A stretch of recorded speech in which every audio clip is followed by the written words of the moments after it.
First of all, welcome everybody, TigerNet fans. It is conference championship weekend, and we are here with Chick-fil-A Peach Bowl CEO, man around town, big-time talent down in Atlanta, Gary Stokan.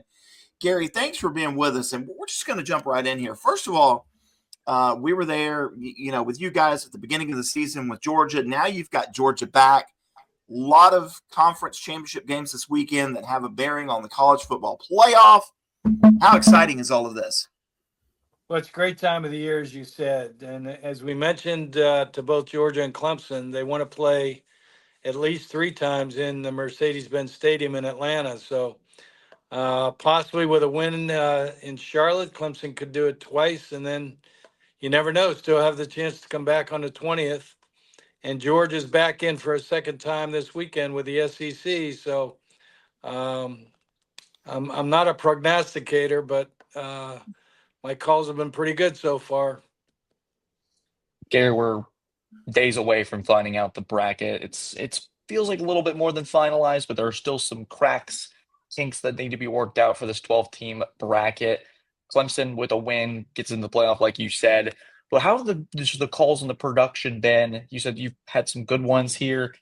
Just walk us as audience through sort of how you guys view it as one of the quarterfinal hosts, saying how do you monitor the country, how things are going down. Just walk us through that process of how this season's been for you guys.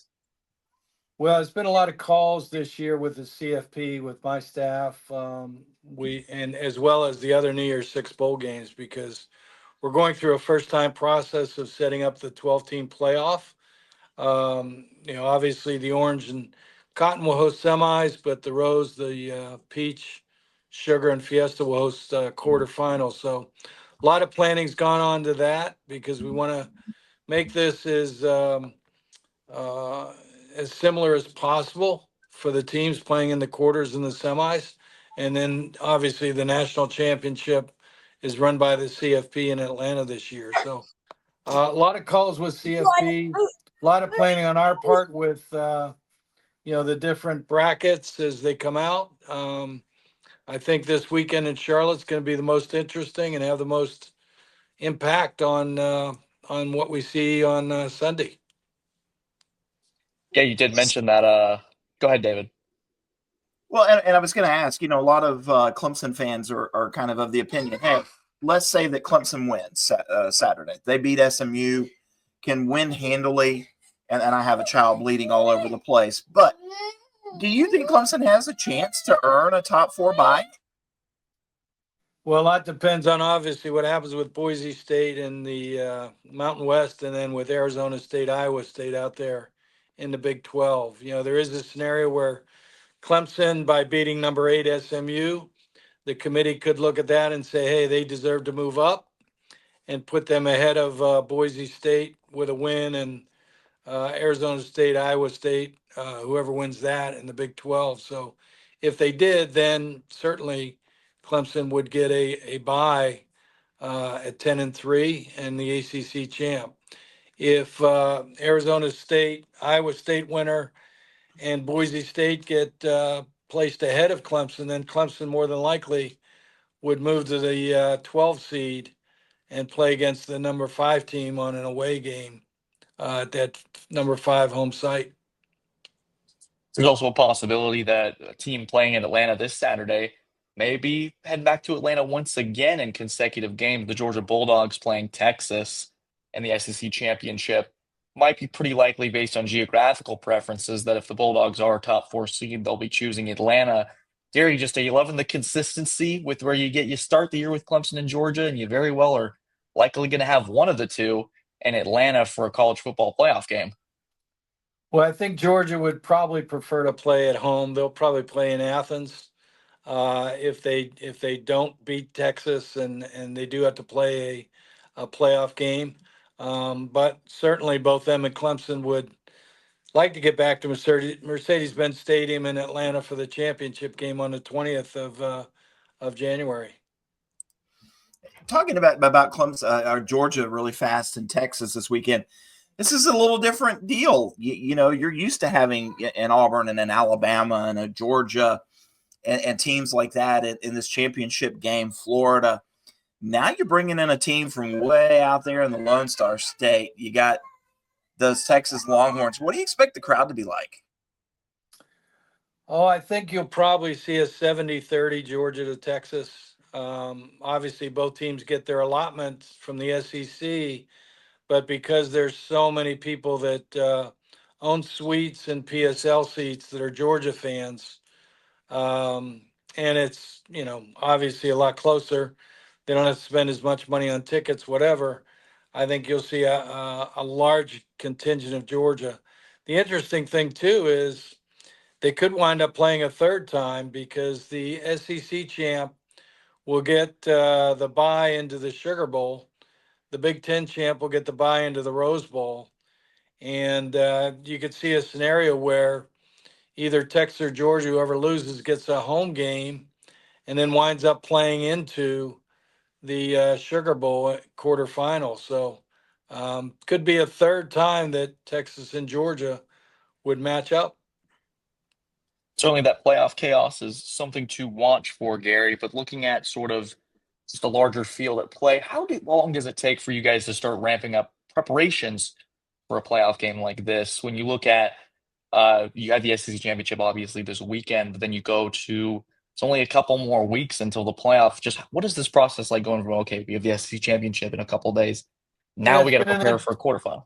Yeah, it's been an interesting year. Obviously, we're used to running our bowl week where we have a lot of events that we put on for the administration, uh, the um the coaches' wives, the players.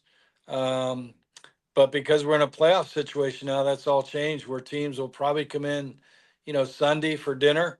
They'll practice Monday, have media days. Tuesday they'll have their walkthrough, and then they play Wednesday, and then they're out of town Wednesday afternoon because we're the 1 o'clock game. So it's quite a bit different from that standpoint.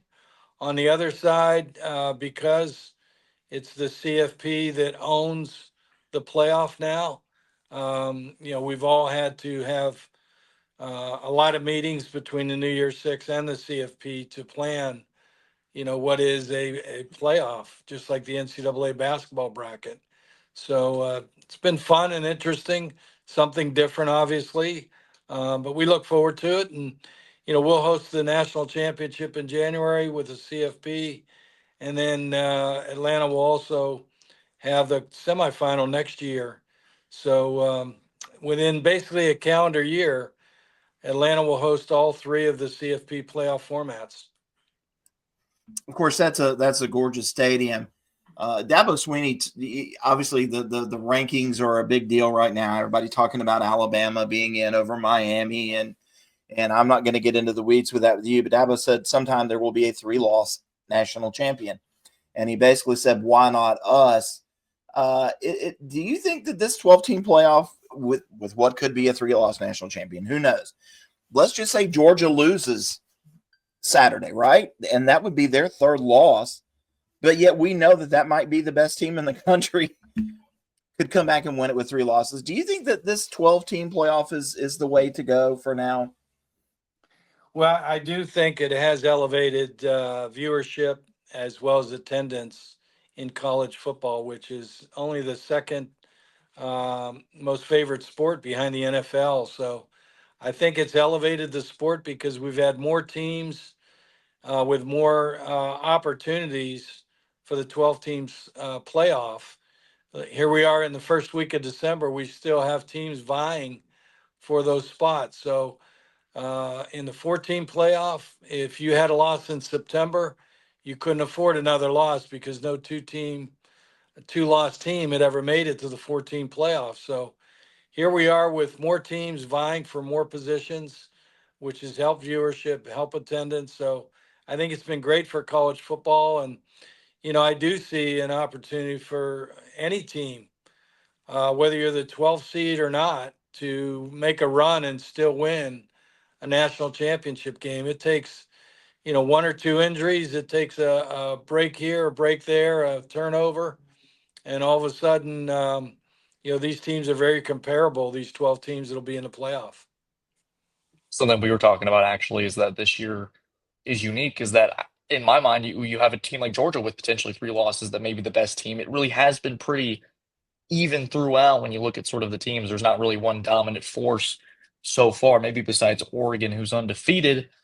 Gary, something you mentioned in our first podcast that was fascinating was the community effect it can have on having these big games in Atlanta. You mentioned within a calendar year, you're going to have CFP quarterfinal, national championship, and then a semifinal year.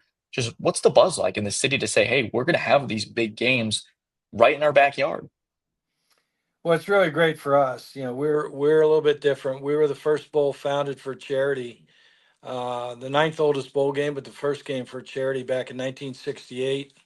And so we provide economic impact just like, the rose and the sugar and the orange and the cotton, but we take a little different slant where we're the most charitable bowl organization in the country, having given away $64 million since 2002. So, college football for us is a great economic facilitator in the city of Atlanta, which is the fifth largest, tourism town for conventions in the United States. But three of the four largest conventions in our town on an annual basis are college football games. So that's how important college football is to the city of Atlanta. But also the charity aspect, we use college football for the greater good.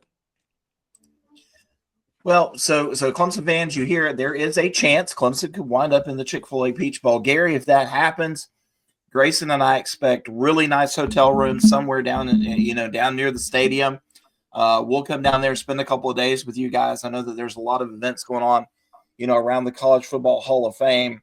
We can talk more about that later, but an exciting time of year, and we really appreciate you spending time with us. Well, I look forward to seeing you, Charlotte, this weekend, and then hopefully, if you do make it down to Atlanta, you bring those $2 bills. You got it.